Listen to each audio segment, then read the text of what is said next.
저희가 종말론을 살피면서 과연 예수님의 재림은 어느 때인가, 우리가 가지고 있던 생각들을 좀 바꾸자고 말씀드렸습니다. 예수님의 재림은 종말에 일어날 일이고, 그러다 보니 그 종말은 언젠가 하는 그러한 질문들을 던질 수밖에 없었죠. 우리가 그저 상식적으로 생각할 땐 마지막 때라고 생각을 하다 보니까 종말에 가까워졌다, 이제 곧 종말이 올 것이다, 이렇게 생각을 합니다. 그러나 성경은 우리의 종말은 이미 하나님의 나라가 시작되면서부터 그 종말이 시작되었고, 하나님의 나라가 완성되는 그날 그 종말이 끝날 것이다, 이렇게 이야기했습니다. 하나님 나라의 시작과 하나님 나라의 완성은 언제, 어떤 시점에 이루어질까요? 예수님이 이 땅에 처음 오신 그때에 하나님의 나라와 통치가 시작되었고, 그리고 예수님께서 승천하신 후 다시 이 땅에 오시는 재림하시는 그날 하나님의 나라 완성되어진다고 말씀드렸습니다. 그렇다고 본다면 우리가 생각하는 것처럼 어떤 짧은 기간, 마지막에 그 어떤 시기만이 종말이 아니고, 이미 예수님께서 오신 때부터 예수님이 다시 오시는 때까지가 모두 종말이라는 시간에 포함된다는 사실을 우리는 기억해야 됩니다. 그래서 8절 말씀을 보면 이 모든 것은 재난의 시작이다, 종말의 시작이라고 이야기하는 것을 볼 수가 있게 됩니다. 종말에 이 마지막 때에 일어날, 즉 예수님의 재림 직전에 일어날 징조들이 과연 있느냐, 예수님은 언제 오시느냐는 문제 때문에 수없이 많은 이단들이 일어났고, 또 그 이단들이 자기들이 했던 말 때문에 곤혹을 치르는 일들이 굉장히 많았지 않습니까? 그런 상황에서 우리는 또다시 묻는 거예요. 그렇다면 정말 주님은 언제 오시느냐? 성경은 그 날과 때를 알 수 없다고 이야기하고 있고요. 그러나 그것을 전혀 알지 못한다고는 또한 말씀하고 있지 않습니다. 그래서 예수님의 재림, 다시 오시는 그날에 대한 징조가 무엇이라고 말씀드렸습니까? 어떤 일이 일어날 기미나 어떤 현상들, 예를 들면 먹구름이나 천둥이나 번개 후에 비가 오겠구나, 또 혹은 진통 후에 이제 해산 때가 가까웠구나, 알 수 있는 것처럼 이러한 징조들이 일어날 것이고, 어떤 징조들이 일어날 때 주님 오실 날이 가까웠구나 라는 것을 우리가 알 수 있다고 말씀드렸습니다. 그 세 가지가 무엇이었는가 하면 세계의 복음화, 두 번째는 배교화, 그리고 박해, 그리고 역사와 자연에 대한 심판이라고 말씀드렸습니다. 이 세 가지는 또 다르게 분류를 한다면 하나님의 예수님께서 다시 오시는 그 재림의 때의 징조 가운데 첫째는 주님께서 우리에게 베풀어 주시는, 하나님께서 베풀어 주시는 은혜의 징조들이 나타나요. 그 은혜가 무엇이라고요? 우리가 예수를 믿게 되는 것. 예수님을 모르던 세계 만방 곳곳의 사람들이 하나님을 알고 예수 그리스도를 구주로 시인하게 되는 이 복음의 세계화가 일어나게 될 것이라는 거예요. 이건 은혜의 소식이죠. 하나님을 알지 못하고 지옥 갈 수밖에 없는 사람들이 예수 그리스도를 믿고 천국 가게 되니 이 얼마나 즐거운, 그리고 또 하나님의 은혜의 그러한 선포냐. 우리는 이 사실을 잘 알 수가 있어요. 그래서 하나님의 말씀이, 예수 그리스도의 복음이 온 세상에 퍼지는 것, 이것이 주님 오시기 전에 나타날 징조입니다. 성경에서는 오늘 읽었던 14절 말씀이 그것을 이야기하고 있어요. 이 천국 복음이 모든 민족에게 증언되기 위하여 온 세상에 전파되리니 그제야 끝이 오리라. 세계 복음화는 우리의 사명인 동시에 우리의 사명은 단지 그들에게 복음을 전하는 것뿐만 아니라 주님이 다시 오시는 그날을 고대하는 자로서 마땅히 해야 될 사명이라는 것을 알 수가 있습니다. 그리고 두 번째는 무엇인가 하면 배교와 박해인데요. 그것은 하나님을 어떻게 세상이 배반하는가, 어떻게 하나님을 반대하는가, 이러한 반역하는가, 이러한 것들에 대한 현상이 나타날 것이라고 이야기하고 있는 것입니다. 그래서 교회 내부적으로는 이단 혹은 배교가 일어나고, 교회 밖에서는 교회를 향한 박해가 일어나는 이러한 때가 마지막 주님 오시기 전에 일어날 일들이다. 그리고 이 현상은 무엇이라고요? 하나님을 대적하고 반역하는 사람들이 어떤 태도를 취하는가 하는 것이 이런 모습으로, 이런 행동으로 나타난다. 하나님께서 심판을 하십니다. 죄 지은 세상, 그리고 마지막 날 그 세상을 심판하시는데, 이 심판에 대한 징조로서 우리에 대한 심판은 최후 백보자 심판에서 이루어질 것이고요. 사람들에 대한, 그 이전에, 주님이 오시기 전에 역사와 자연에 대한 하나님의 심판이 반드시 있을 것이다. 그래서 이 세 가지, 세계복음화와 배교와 또한 박해, 그리고 역사와 자연에 대한 심판, 이 세 가지가 예수님 재림에 대한 징조다, 이렇게 이야기할 수 있다는 것입니다. 우리가 지난주에는 세계복음화에 대해서 살펴봤고요. 그것은 우리의 사명이에요. 우리 그리스도인이라면 마땅히 이러한 선교에 관심 가져야 되고, 모든 그리스도인들은 선교를, 전도와 선교를 자신의 사명으로, 신자의 사명으로 여기고 살아야 됩니다. 할 수 있는 대로 교회는 전도하고 선교하는 일을 돕도록 여러분들을 가르치고 격려해야 되고, 또 그런 프로그램들을 마련해야 되고, 또 동시에 그러한 교회의 제시들이나 또 어떤 제안들이 있을 때에 우리는 그 일에 대해서 이것이 하나님께서 우리에게 원하시는 그러한 일이구나, 하나님의 뜻이구나 받아들여서 선교하는 일들에 적극적으로 동참하는 일들이 필요하죠. 그래서 세계복음화, 가까운 곳부터 먼 곳에 이르기까지 주의 복음이 증거되는 이 일에 열심히 내야 된다. 그것이 지난주에 살펴봤던 것입니다.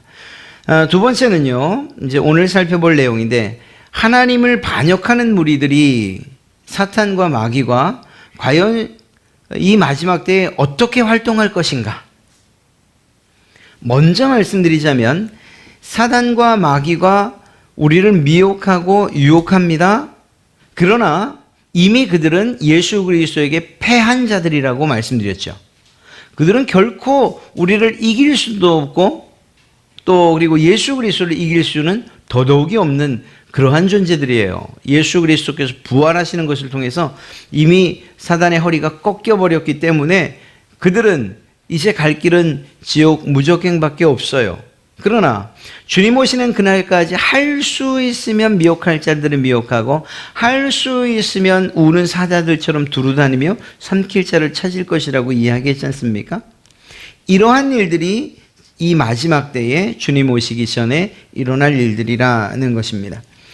말씀드렸던 것처럼 교회 내부에서 일어나는 일들을 배교 혹은 이단으로 이야기한다면, 외부로부터 오는 그러한 현상들은 박해 혹은 환란이라고 이야기할 수 있죠. 첫 번째로 이단과 배교에 대해서 좀 먼저 살펴보겠습니다. 신약 성경의 많은 부분들에 또 많은 양을 할애하는 부분의 이야기가 무엇인가 하면 바로 이단과 배교에 대한 문제예요. 그래서 고린도 전후서, 갈라디아서, 골로새서, 데살로니가 전후서, 히브리서, 요한 1, 2, 3서, 유다서 등 교회 안에서 발생했던 많은 이단을 어떻게 대처할 것인지, 예수님을 배반하는 일들에 대해서 어떻게 교회 지도자로서 대처를 하고 또 교회는 어떻게 대처해야 되는지 하는 것들이 이러한 성경 가운데 많이 포함되어 있습니다. 그 내용상. 그들에 대한 표현은 적 그리스도, 혹은 거짓 선지자, 혹은 거짓 선생, 혹은 다른 예수를 전파하는 자들, 또 다른 영을 받게 하는 자들, 다른 복음을 전하는 자들, 이런 이 명칭을 가지고서 그들을 지칭하고 있습니다. 이단이나 혹은 그들을 따라서 배교하는 자들에 대해서 말이죠. 이러한 것들이 과연 초대교회 당시에만 중요한 문제였는가? 이제 살펴보겠지만 그렇지 않아요. 이것은 교회사에서 지속적으로 있어왔고, 지금은 오히려 더 많은 이단들이 세계 방방곡곡에 퍼져 있다라는 사실들을 우리는 보게 돼요. 무슨 말일까요? 주님 오실 때가 가까웠다는 거예요.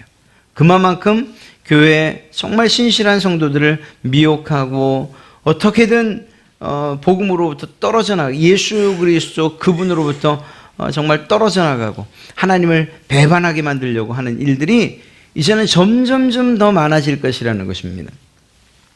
요한계시록에는 이러한 이단들과 배교에 대한 경고를 7교회 가운데에 그 내용을 담고 있어요. 7교회 이야기를 하면서 첫째는 버가모 교회인데요. 발람의 교훈 혹은 니골라당의 교훈을 이단적 가르침이라고, 이러한 교훈들을 가르치는 자들을 이단이라고 이렇게 이야기하고 있습니다.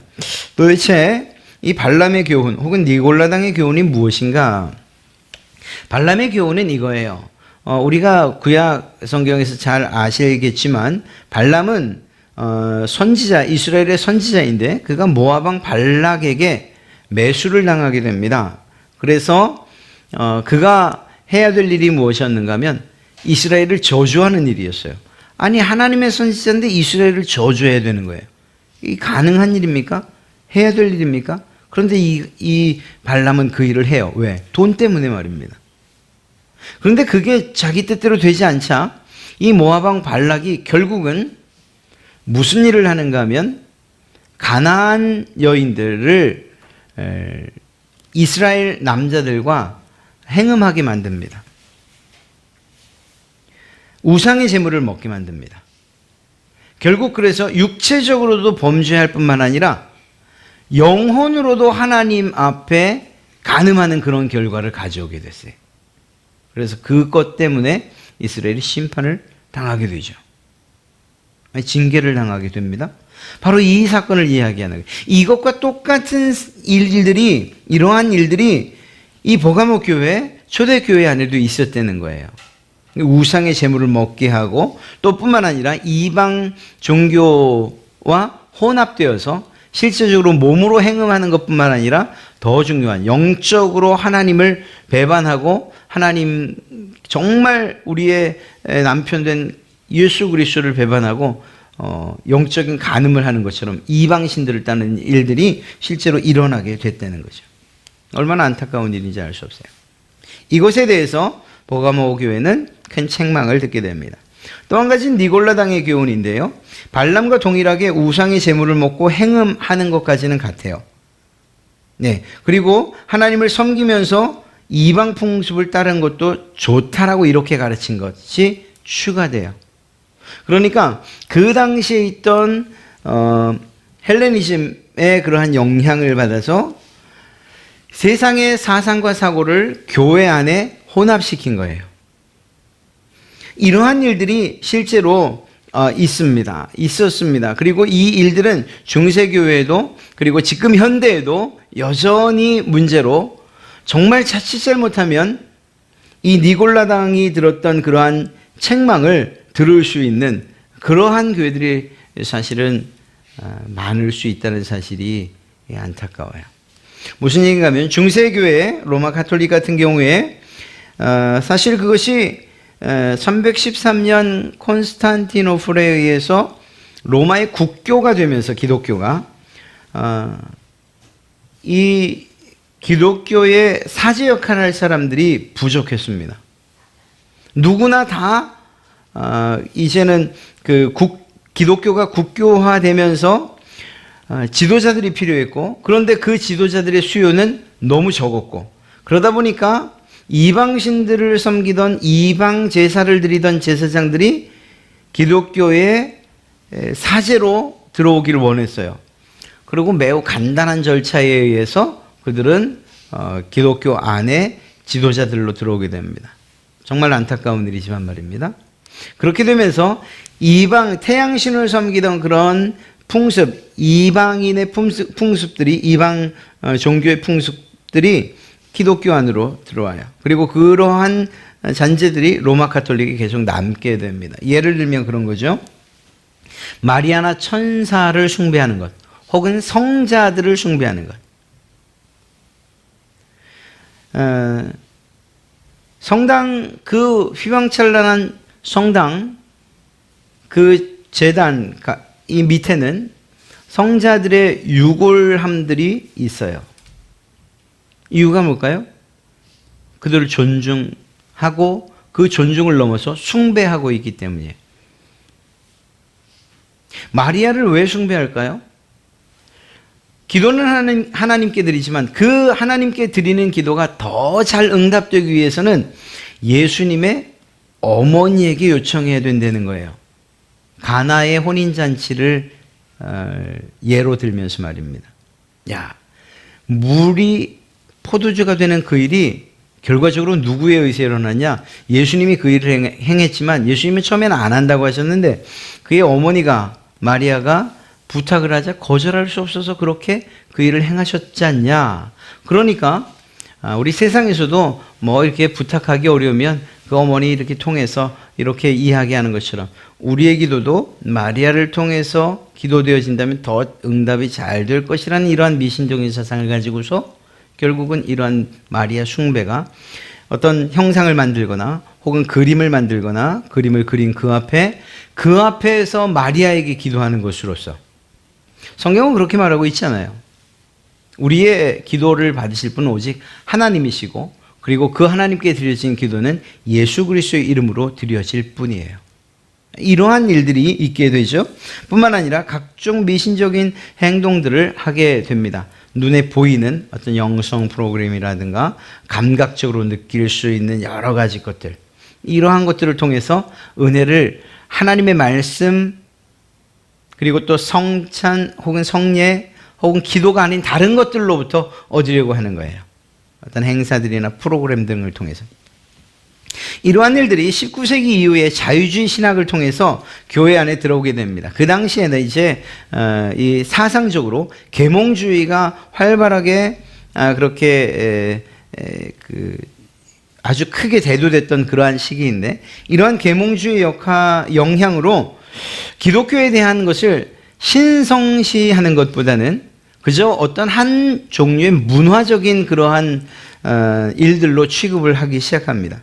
그러다 보니까 도덕 종교로 여기다 보니까 야, 그것도 세상의 다른 문화와 뭐가 별반 다르냐? 그러니 세상 문화와 우리 서로 타협하자. 이러한 상황이 일어나게 됩니다. 자유주의 신학자들에 의해서. 그러니까 지금 말씀드리는 게 공통적으로 어떤 사건을 말씀드리는지 아시겠어요? 앞서 말씀드린 니고라당의 교훈도 이방 풍습과 교회 안에서의 바른 진리가 혼합되는 걸 말씀드렸고요. 카톨릭도 바른 진리와 그리고 하나님 그 예수 그리스도의 복음 그리고 미신적인 행동들이 이렇게 혼합되는 걸 말씀드렸고요. 이 계몽주의 시대에 있었던 바로 이 사건도 세상 문화와 자유주의 신학을 주장하는 사람들에 의해서 복음이 믹싱되는 일들이 있었다는 거예요. 우리에게는 오직 예수 그리스도, 오직 성경, 오직 믿음이면 충분한데 말입니다. 우리의 구원을 위해서는 예수 그리스도 외에는 다른 길을 또 다른 문을 우리에게 주신 적이 없어요. 우리가 은혜 받는 것도 하나님의 말씀이면 충분하고요. 하나님 예수님께서 제정해 주신 성찬이면 충분해요. 그러나 또 다른 것으로서 은혜를 채우려는 시도들이 일어나게 되죠. 현대교회도 마찬가지입니다. 정통교리를 부정하지는 않아요. 그런데 이러한 바른 교리에 대해서 부정하지는 않으나 존중하지 않는 일들이 일어나게 됩니다. 그래서 때론 무시해요. 그러다가 교회가 그저 살려면 시대의 흐름에 맞추려면 지금 중요한 것은 이런 것들이야. 좀 더 경영학적으로 생각해야 되지 않을까? 정말 상한 심령들이나 힘든 사람들이 많은데 이 사람들 성경 말씀 말고 좀 심리적으로 접근해서 심리학적으로 좀 접근하면 이 사람들이 더 좀 위로를 받을 수 있지 않을까? 뭐 이런 생각들을 하게 되는 거죠. 또 철학을 응용하기도 하고요. 이러한 것들을 교회 안에 도입해서 복음의 빛을 오히려 가리우는 일들이 일어나게 되는 거예요. 복음과 이러한 경영학 혹은 심리학 혹은 철학 이런 것들이 믹싱이 되는데 그러다 보니까 복음의 영향력이 점점 줄어들게 되는 이러한 상황을 맞게 되는 거죠.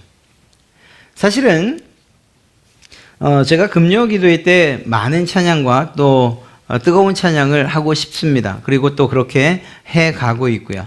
그러나 이것이 정말 우리가 상상하는 것, 우리가 추구하는 바를 지나치면 그건 언제든지 멈출 수 있어요. 놀랍게도 이 찬양은 은혜의 수단에 두지 않으셨어요. 성경은. 기도는 은혜의 방편입니다. 그래서 하나님께서 우리에게 은혜를 주시는 방법 세 가지. 첫째는 하나님의 말씀, 두 번째는 성찬, 그리고 기도. 그런데 놀랍게도 거기 찬양은 두지 않으셨어요. 찬송. 이유가 뭘까? 정말 이 찬양은 말입니다. 조금만 곡조가 우리를 건들면, 혹은 타악기의 그런 울림이 있으면 우리의 감정을 너무나도 잘 흥분시켜요. 정말 놀랍게 말입니다. 그런데 그것을 하나님이 주시는 은혜와 혼돈할 때가 너무 많아요. 안타깝게도 찬양을 우리가 배제할 수는 없으나 그것을 주로 하고 오히려 하나님의 말씀이 점점 축소되어진다면 그것은 문제라고 할 수 있습니다. 특히나 성경의 말씀은 정말 하나님을 높이는 그러한 내용들로 기록되어 있으나 찬양은 어떤 경우에 사실 대부분의 찬양의 가사는 우리의 마음을 담아서 하나님을 높인다기보단 우리의 마음을 이렇게 표현하고 또 그리고 그것이 어떻게 위로를 받는지 또 위로받고 싶은 마음들, 우리의 다짐이나 의지 이런 것들을 담아놓은 일들이 사실 많잖아요. 물론 그 가운데 하나님이 역사하실 수 있지만 그러나 성경에서 말하는 은혜의 방편은 아니라는 것을 좀 기억해야 됩니다. 찬양 집회 나쁘진 않으나 그러나 그 일에 있어서도 이러한 혼합주의나 혹은 어느 한 곳에 치우치는, 제가 이런 것들을 봐요. 막 뜨겁게 찬양을 하다가도 말씀만 되면 오히려 말씀에 귀를 닫는 거예요. 좀 노골적으로 말씀드리면 뜨겁게 찬양하던 분이 그 찬양에 지쳐서 말씀 때는 주무시는 거예요. 이거 도대체 어떤 의미가 있냐는 거예요. 이거는 옳은 게 아니에요. 차라리 찬양이 좀 축소돼도 정말 맑은 정신으로 하나님의 말씀에 집중하는 게 더 옳은 것이거든요. 그러니까 그런 면에서까지도 우리는 좀 주의를 기울여야 돼요. 이것들이 그냥 아무것도 아닌 것처럼 대수롭지 않은 것처럼 여겨지고 저조차도 그렇게 생각을 한다면 우리 교회는 점점 뜨거워 보이나 그러나 그 안에 바른 신학과 바른 교리, 바른 말씀은 점점 사라지는 그러한 안타까운 일들을 맞이하게 될 것입니다. 자, 혼합주의 및 잘못된 신학과 교리, 그 예로 어떻게 이야기할 수 있냐면 실제 우리나라에 박옥수의 기쁜 소리 선교회, 이완의 서울중앙교회, 유병원 권신찬의 기독교 복음 침례회, 이건 소위 복음 구원파라고 일컬어지는 그러한 이단이죠. 성경에 대한 잘못된 이해예요. 잘못된 교리예요. 김기동의 배려와 아카데미도 마찬가지고 이초석의 예수중심교회, 이병범의 레마선교회, 정명석의 기독교 복음선교회 JMS, 박명호의 한농복교회. 이 박명호의 한농복교회가 왜 요즘에 다시 떴냐면 이 신옥주의 은혜로 교회 때문입니다. 신옥주의 은혜로 교회가 피지에다가 400명을 이주시키면서 그러면서 그저 그냥 단순하게 이주시킨 것이 아니라 그 사람들을 올가매는 하나의 어떤 도구로 타작마당이라는 거를 했어요. 이게 뭔가 하면은 서로 상호간에 신옥주의 말 한마디에 그 사람은 매질을 당해야 돼요. 정말 혹시라도 궁금하시면 그리고 정말 가슴이 담대하시면 뉴스 한번 저 인터넷 혹은 다시 보기 찾아서 한번 보세요. 저는 제 친구 목사랑 보다 끔찍해서 못 보겠어요. 아니, 이 딸이 엄마를 뺨을 때리고 또 엄마가 이 자녀의 뺨을 때리고 애들이 보는 데서 엄마를, 그건 구타예요, 구타. 구타를 하고 거의 뭐 그냥 몸이 망가질 정도로. 막 기타 등등 이 말도 안 되는 성경을 잘못 해석한 타작마당이라는 것 때문에 결국은 거기서 도망쳐 나오지도 못한 이런 상황들이 벌어지고 있어요. 성경을 잘못 오해한 거예요. 그리고 좀 이따 말씀드리겠지만 이 사람들의 가장 큰 특징이 무엇인가 하면 직통계시. 그러니까 하나님께서 내게 말씀하시는 거예요. 아니요. 하나님의 계시는요 이미 완전해요. 이 말씀을 벗어나서 하나님께서 내게 말씀하셨다라고 하는 것들은 주의할 필요가 있어요. 그리고 그것들에 따라 나를 따르라 이런다고 한다면 정말 주의해야 돼요. 이 박명호의 한농복교회 같은 경우에는 브라질로 1000명을 이주시켰단 말입니다. 그리고 사라진 것 같은데 사실은 지금도 계속되어 있어요. 이 피지로의 이주 때문에 이 박명호의 한농복교회가 다시금 수면으로 떠올랐어요. 여기서 주장하는 거는 돌나라예요, 돌나라. 돌 같은 그런 나라. 그런데 더 중요한 건, 더 정말 이해가 안 되는 건 창기 십자가 이론이라는 게 있어요.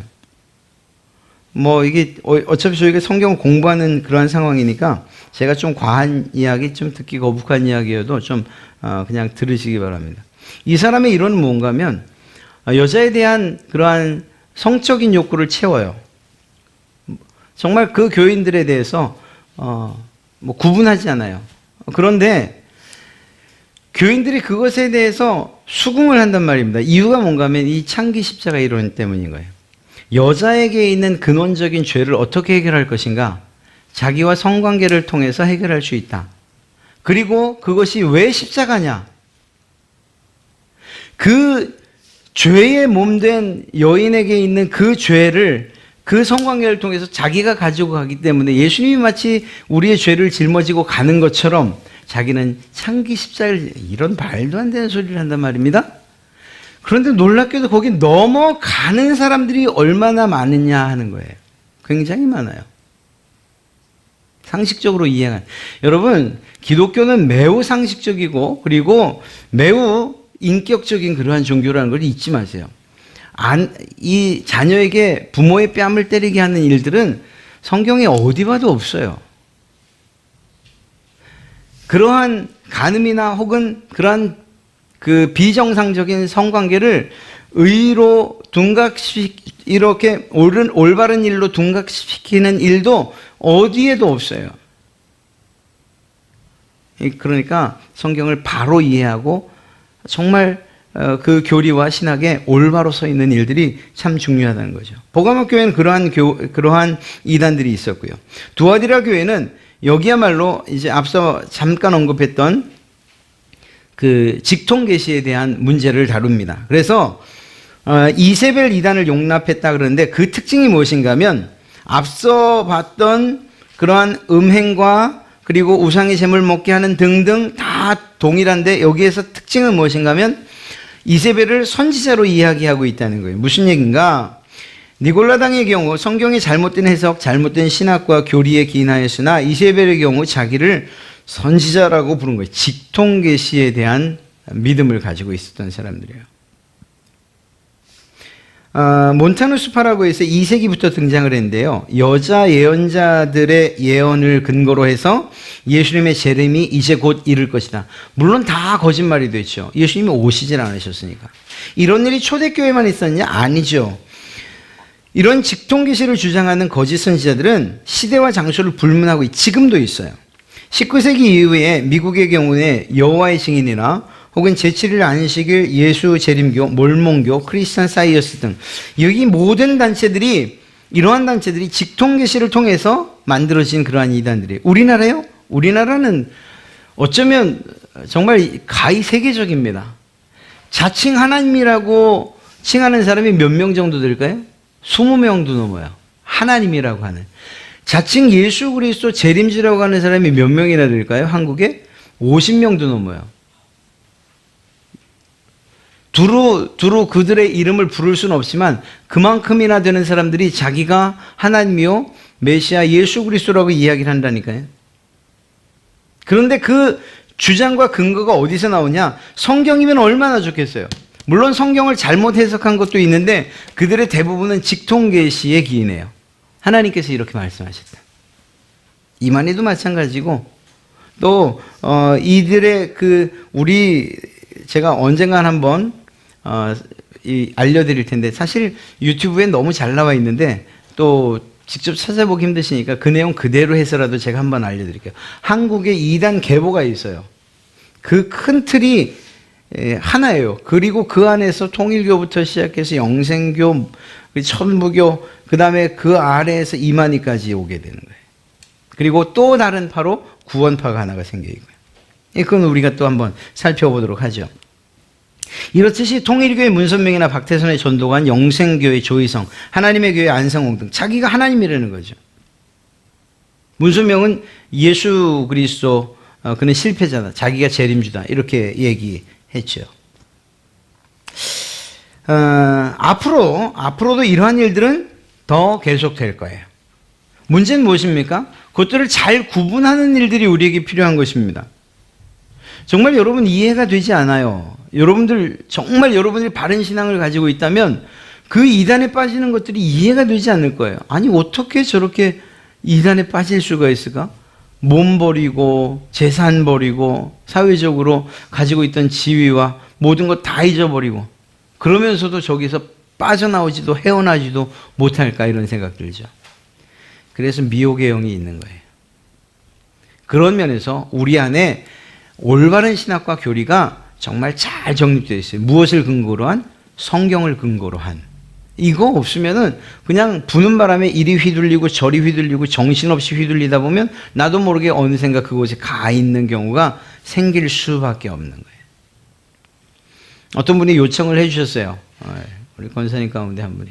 우리도 이단에 대한 이야기를 좀 했으면 좋겠습니다. 예, 제가 준비하고 있을게요. 이 종말론 끝난 다음에 한번 좀 살펴보죠. 정말로 필요가 있어요. 특히 요즘에 너무너무 설치되는 이단들 있죠. 그러한 것들에 대해서는 뿌리부터 살피고 그 교주들이 무슨 말을 했는가만 쭉 제가 이렇게 데이터를 만들어서 자료를 만들어서 여러분들에게 나눠드리면 이게 정말 성경을 제대로 해석한 건 맞나? 뿐만 아니라 아니 이렇게 무식한데 무슨 교주 노릇을 하고 있지? 이런 생각들까지 들 수밖에 없어요. 왜냐면 앞에 했던 말하고 뒤에 했던 말이 틀리니까요. 그 안에는 그것을 교리로서 잘 만드는 사람들이 있고 법적으로 대응하는 팀들이 있고 이렇게 조직이 갖춰지다 보니까 지금 그런 큰 규모가 됐죠. 죽지 않는다라고 했던 소위 재림 예수라고 하는 사람들이 얼마나 많았어요. 구인회 같은 경우에는 자기도 죽지 않는다 그랬죠. 그런데 죽었어요. 그래서 뭐라고 자기 묘비명을 새겼죠? 재림 예수의 묘 이랬던가 그래요. 너무 웃겨요. 예수님 분명히 하늘에서 오신다는데 땅에서 꺼져 올라오지. 그럴래나? 정말 성경을 알고 계신다면 바르게 정말 이해하고 계신다면 이해할 수 없는 그러한 말들에 미혹돼서 넘어가는 일들이 너무 많다는 것을 알 수가 있게 됩니다. 중요한 것 한 가지 말씀드리죠. 이단과 배교는 예수님의 재림 때까지 계속 일어날 것입니다. 지금보다 더 아주 크게 일어날 수도 있어요. 이번에 양심적 병역 의무에 대한 판결이 났죠. 그거 끝난 다음에 바로 인터넷 포털 사이트를 뜨겁게 달궜던 이슈가 뭐죠? 어떻게 하면 여호와 증인이 될 수 있나요? 어떻게 하면 쉽게 얘기하면 어떻게 하면 군대 안 갈 수 있나요? 이 얘기 아니에요. 이제 이게 뜨겁게 아마 뜨거운 감자로 이제 떠올랐고 이 문제를 분명히 이 나라가 해결해야 될 거예요. 우스갯소리로. 아니 그러면은 군대 간 사람들은 다 비양심적이라는 얘기인가? 지금 우리 아들 딸들 군인들 그러면 안 되겠구나. 우리 기독교도 어르신들 모여서 우리도 양심 있어. 우리도 총 잡기 싫소. 우리도 살인하기 싫습니다. 불교계도 일어나야죠. 거기 뭐 하면 안 되죠? 살생하면 안 되잖아요. 우리도 원래 양심 있는 사람들이 이제는 우리의 뜻대로 하겠소. 아마 이렇게 데모라도 해야 되지 않을까 싶어요. 어느 한 종교에 그렇게 특별한 혜택을 주는 일들은 옳지 않은 거죠. 그런데 그런 것들 정말 중요하지 않은 교리적이지도 않은 그러한 일들 때문에 그쪽으로 몰려가는 사람들이 묻는 사람들이 있다니까요. 이것이 비록 교리적인 미혹은 아닐지 몰라도 유혹하는 것이라고 충분히 볼 수 있어요. 이런 일들이 더 많아질 수 있습니다. 그냥 집에 이 딸만 있으신 분들이야 별 느낌 없으시겠지만 아들이 있는 분들은 그냥 귀가 혹하잖아요. 야, 이게 애들을 어떻게 안 보낼 수 있을까? 물론 이제 우리나라가 모병제로 바뀌면 이 문제들도 다 해결될 만한 일들이긴 해요. 그러나 언제 아직 북한과 대치하고 있는 이런 휴전의 상황 가운데서 그러니까 어떤 것으로도 어떤 방식으로든 우리의 믿음을 흔들려고 하는 그러한 악한 유혹과 미혹들은 있다라는 사실을 기억하셔야 된다는 겁니다. 그렇기 때문에 바른 교회라면 항상 성도들이 이단에 빠지거나 배교하지 않도록 바른 신앙을 가르쳐야 돼요. 다른 거 중요한 게 아니고요. 하나님의 말씀을 가르쳐야 돼요. 그리고 바른 믿음과 신앙을 가르쳐야 되고요. 그 바른 신앙에 입각한 바른 윤리적인 삶을 살도록 그렇게 독려해야 돼요. 이게 얼마나 중요한지 알 수 없어요. 바른 신앙과 바른 믿음을 가졌다? 사실 성경대로 한다면 그들은 바른 윤리적인 삶을 살아야 돼요. 그런데 지금 교회 안에 나타나는 많은 그러한 조롱과 그리고 또 교회가 받는 수치의 대부분이 뭘까요? 바른 신앙이 있고 바른 신학 그리고 바른 교리 그리고 또 바른 믿음이 있다고 하는데 그렇게 말은 하는데 그런데 그들의 삶은 바른 삶이 바른 생활을 살지 못하니까 그토록 손가락질을 받는 거예요. 여러분 성경에 있는 대로 우리가 사는데 세상 사람들에게 비도덕적이다 비윤리적이다 이런 그런 소리 들으시겠습니까? 그럴 수가 없어요. 이 말씀대로 산다고 한다면. 그런데 수없이 많은 교회들 지도자들 정말 세상을 향해서 세상으로부터 이렇게 손가락질을 받는다? 거기에는 바른 생활이 없기 때문입니다. 정말 부디 부탁드리는데 마지막 말세를 사는 사람들로서 그러한 신자들로서 하나님의 말씀을 바르게 알아서 이단들을 대처해가고 그리고 그 미혹에 빠지지 않도록 하는 것도 중요해요. 그러나 더 중요한 것, 또 그것과 함께 병행해야 되는 것은 무엇인가 하면 내 삶이 하나님 보실 때나 사람들 볼 때나 최소한 정상적이어야 돼요. 그리고 조금 더 나간다면 세상보다 좀 더 윤리적이고 좀 더 도덕적이어야 돼요. 세상이 말하는 그 바르다는 기준보다 조금 더 높은 수준의 바름을 가지고 살아가야 되는 것, 그것이 우리 그리스도인들이에요. 안 그러면 우리는 설령 바른 믿음 안에 있다라고 말할지 몰라도 오히려 우리 때문에 믿지 못하는 사람들이 있게 될 거예요. 그거는 하나님 앞에서 책망 드려야 될 일일 것입니다. 자, 이제 두 번째가 박해와 환난인데요. 이것은 그렇게 길게 이야기되지 않을 것 같습니다. 교회가 박해를 받는 것은 첫째는 예수님 때문이에요. 예수님만 부인하면 박해받는 일들은 없었어요. 그건 역사적으로 알 수 있어요. 예수 믿을래? 예수 믿고 죽을래? 아니면 부인하고 살래? 이런 일들이 그냥 옛날 이야기는 아니죠.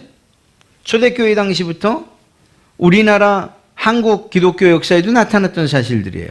만약에 지금 시대가 바뀌고 정말 어려운 상황이 온다면 여러분에게도 똑같이 질문할지 몰라요. 예수 믿고 죽을래? 부인하고 살래? 이거예요. 그러니까 우리의 박해는 예수 그리스도 때문에 박해받는다는 것. 이건 예수님께서 하신 말씀이에요. 이걸 왜 말씀드리는가 하면 사실은 예수님을 위한 박해로 위장되는 것들이 많기 때문이에요. 내 실수, 내 잘못, 내 죄 때문에 박해를 받아요. 그런 건 제가 굳이 예를 드리지 않아도 사실 너무 많이 이게 뉴스상에도 이미 나왔어요. 무슨 자기가 횡령하고 혹은 또 잘못 저지른 것 때문에 감옥에 들어갔어요. 지금 신옥주가 딱 그래요. 지금 감옥에 들어가 있잖아요. 그런데 그 인터뷰하고 또 계속 빈 교회에서 예전에 틀었던 영상들이나 혹은 다른 사람들이 설교한단 말입니다. 그리고 그 신옥주를 뭐라 그래요? 지금 의를 위해 핍박받는 말도 안 되는 소리를 하고 있는 거죠. 이게 그 사람들 얘기만 아니고 내가 혹시 그러지 않은가? 내가 정말 하나님 앞에 회개하고 그때 비로소 해결될 문제임에도 불구하고 내가 잘못하고 내가 실수하고 나와서 그리고 내가 그렇게 뻔뻔스럽게 하고 나서 세상 사람들한테는 내가 지금 예수님 때문에 받는 박해라고 이렇게 말하고 있잖아요. 그건 경우가 다른 겁니다. 정말 여러분들이 온전하게 예수님 때문에 박해받는다면 하나님께서 기뻐하시고 인정하실 것입니다.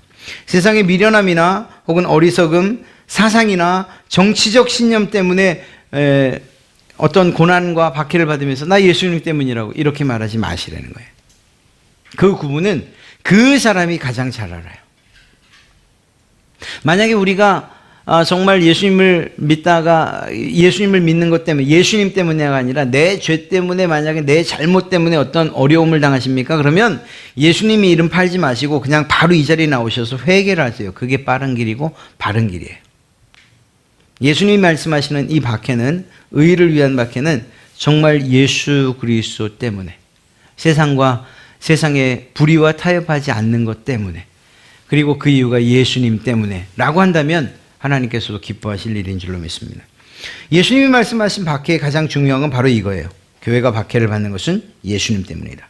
두 번째는요, 신자들에 대한 박해의 종류가 매우 다양하다고 예수님이 말씀하셨어요. 마태복음 5장 11절에 나로 말미암아 너희를 욕하고 박해하고 거짓으로 너희를 거슬려 모든 악한 말을 할 때에는 너희에게 복이 있나니. 역사적으로도 그렇죠. 단두대도 있죠. 끓는 기름솥에 던져지기도 하죠.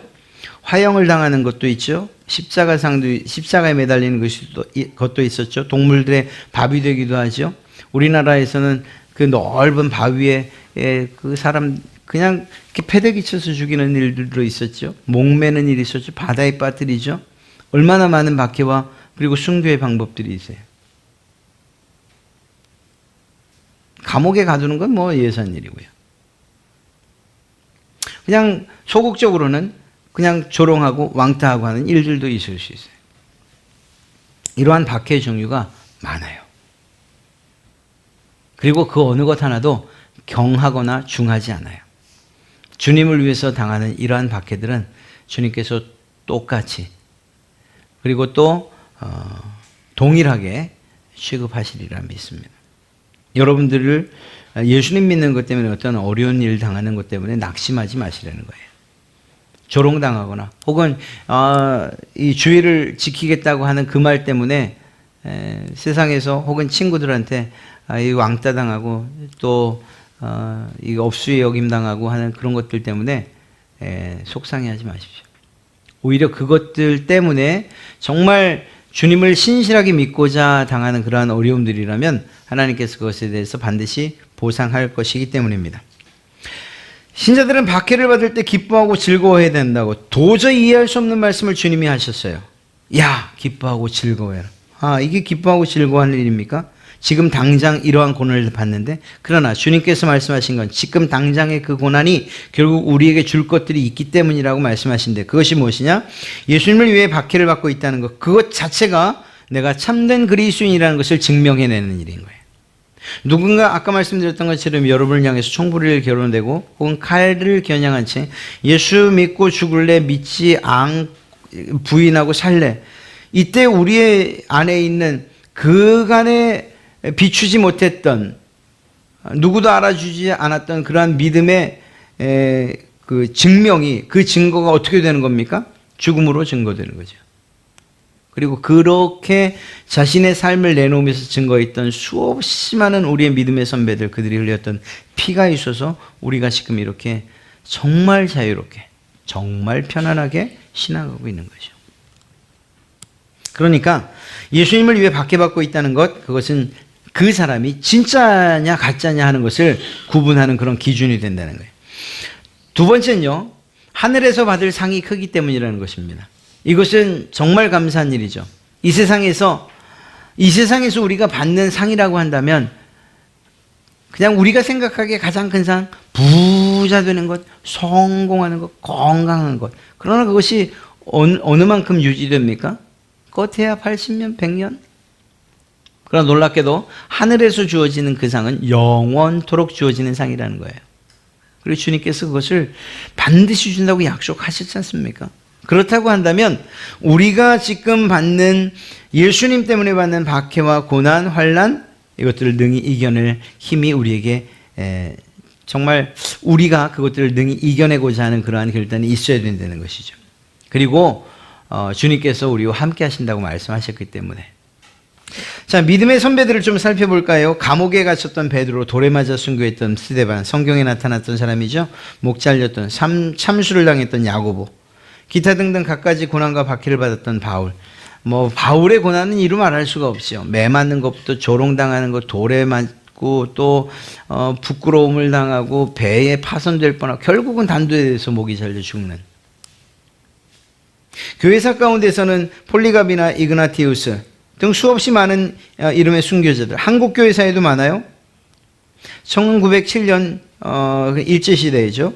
1907년 이천에서 구현영 전도사와 그 아들 구정서가 장터에서 공개적으로 처형되고요. 강화에서는 김동수 권사와 동생 김영구, 김남수 등 처형되고요. 우리가 교육관광으로 갔던 제암리교회나 수총교회, 만주의 간장암교회 같은 경우는 교회채 불타 그 안에서 순교당하는 일들이 있었고요. 주기철, 최인규, 최봉석 등 일제강점기뿐만 아니라 한국전쟁 중에도 마경교회 강성진 장로님, 그리고 큰아들 강충길 집사, 박기천 전도사, 청살당했던 서기훈 목사, 경남 김해의 강성감 목사, 우리 다녀왔죠. 에스더에는요. 염광 염산교회, 그곳이 73명이었나요? 한 교회 안에서. 이런 수없이 많은 순교자들의 피가 흘려 지금 이 땅에 교회가 세워진 거예요. 이들이 박해와 고난을 피해갈 수 있죠. 왜 없었겠어요? 지금 살고 정말 살아서 주의 복음 전하자. 그러나 그런 길들을 선택하지 않았어요. 그것이 조금이라도 예수님을 배반하는 일이라면 그렇게 할 수 없었던 거죠. 환난과 박해를 통해서 베드로는 무엇이라고 이야기했는가 하면 그것을 통해서 얻게 되는 것, 베드로 사도는 이렇게 말합니다. 예수 그리스도의 부활과 승천의 영광에 우리는 참여하게 될 것입니다. 그러니 무엇이에요? 참고 견디자는 거죠. 베드로전서 2장 21절 이를 위하여 너희가 부르심을 받았으니 그리스도도 너희를 위하여 고난을 받으사 너희에게 본을 끼쳐 그 자취를 따라 무슨 자취입니까? 고난의 자취를 따라오게 하셨다는 거예요. 베드로는 그 고난의 길을 따라가 거꾸로 십자가에 매달려야 됩니다. 왜? 주님이 바로 매달리셨는데 바로 매달려 죽었는데 내가 어떻게 바로 매달려 죽겠습니까? 바울은 이야기합니다. 이러한 환난과 박해를 통해서 우리 안에 인내와 소망이 자라갈 것이고 더욱 온전한 사람이 될 것입니다. 로마서 5장 3절과 4절에 다만 이뿐 아니라 우리가 환난 중에도 즐거워하나니 이는 환난은 인내를, 인내는 연단을, 연단은 소망을 이루는 줄 알미로다. 고린도전서 15장 57절과 58절에 우리 주 예수 그리스도로 말미암아 우리에게 승리를 주시는 하나님께 감사하노니 그러므로 내 사랑하는 형제들아 건실하며 흔들리지 말며 항상 주의 일에 더욱 힘쓰는 자들이 되라. 무엇이라고요? 왜요? 왜 그렇게 하라고요? 그 이유는 너희의 수고가 주 안에서 헛되지 않은 줄을 알미라. 여러분의 수고, 예수 그리스도 때문에 받는 박해와 환난과 고난, 그것이 아무리 작은 조롱과 혹은 따돌림이라 할지라도 그 어떤 것도 예수님께서 잊지 아니하시고 여러분 안에서 일어난 그 어떤 일들도 헛되게 여기지 않으신다는 하나님의 약속, 주님의 약속이 있기 때문인 거죠. 세상에서 모든 낙을 누리려고 하지 마시고 잠시 그 낙은 뒤로 미루시고 주님과 고난받는 일이 있다면 즐거이 고난받으시기 바랍니다. 놀랍게도 주님께서 사도 바울을 통해 약속하십니다. 로마서 8장 38절과 39절 내가 확신하노니 사망이나 생명이나 천사들이나 권세자들이나 현재일이나 장래일이나 능력이나 높음이나 깊음이나 다른 어떤 피조물이라도 우리를 바로 여러분을 여러분의 주 그리스도 예수 안에 있는 하나님의 사랑에서 끊을 수 없느니라. 아멘. 그 어떤 환난도 고통도 때로는 비아냥거림과 조롱과 왕따당하는 일, 예수 그리스도 때문에 당하는 그러한 일들이 여러분들 안에 밖에 이렇게 정말 어떻게 하면 하나님과의 관계를 끊을 수 있을까 미혹하고 유혹하고 공격하고 때로는 위협하고 그러나 그 어떤 것도 우리의 내 안에서 일어나는 일이든 밖에서 우리를 공격하는 일이든 우리의 마음을 쥐어짜는 일이든 영혼을 위협하는 일이든 생명을 위협하는 일이든 그 어떤 것도 하나님의 사랑에서 여러분을 결코 끊을 수 없을 줄로 믿습니다. 이 사실을 우리가 믿는다면 주님을 위한 주님 때문에 받는 환난과 고난과 어려움 능히 이겨내실 수 있으리라 믿습니다. 이 마지막 시대에 이단으로 인해서 미혹받거나 혹은 나 예수님 모릅니다. 이렇게 배교하는 일 없고, 또 더 나가서 우리의 내부에서, 내 안에서 그렇게 확실히 다짐했건만 밖으로부터 오는 삶의 공격들, 정말 힘들게 하는 일들, 가난이나 혹은 아픔이나 이런 것들 때문에라도 주님을 모른다 하거나 또 주님을 배반하는 일 없기를 주님의 이름으로 축복합니다. 왜냐하면 주님께서 그런 여러분의 모습들을 모르지 않으시기 때문이에요. 오히려 준비하고 계셔요. 정말 여러분들이 하늘에 올라오기만, 하나님께로 가기만 하면 여러분들에게 정말 이 땅에서 기대하지 않았던, 할 수도 없었던 그 영화로움에 여러분을 동참시키시고자 기다리고 계신다. 그런 주님이 바로 여러분의 주님이십니다. 그리고 여러분의 하나님이십니다. 이 사실 생각하시고 마지막 때, 그래, 어려운 일들, 힘든 일들, 이단들, 또 미혹하는 것들 와라, 내가 다 견뎌내리라, 이겨내리라, 이러한 마음으로 주님 앞에 신실하게 서시는 그러한 여러분 되시기를 주님의 이름으로 축복합니다.